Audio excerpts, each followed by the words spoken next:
Hello বন্ধুরা, তো কেমন আছেন আপনারা সবাই? আজকের হচ্ছে কি রবিবার, মানে ভীষণ ভালো দিন।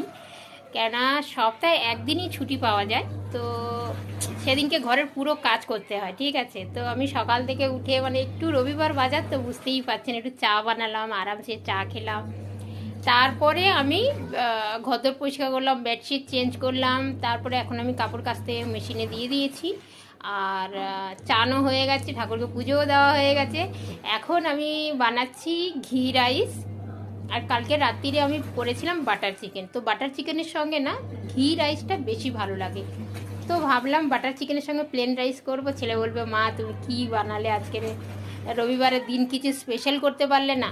তো ওই জন্যে আমি ঘি রাইস বানাচ্ছি।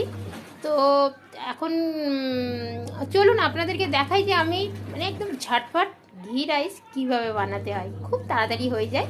চলুন দেখাই। তো এটা হচ্ছে বাটার চিকেন, কালকে রাত্রিরেই বানিয়েছিলাম, তো এটা গরম করে নিয়েছি।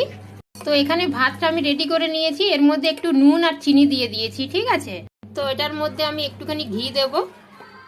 তো এখানে আমি বেসিক সব মশলাগুলো নিয়েছি, তার মধ্যে শুধু কাসুরি মেথি আর শাহি জিরা আর একটুখানি সফ নিয়েছি, ঠিক আছে?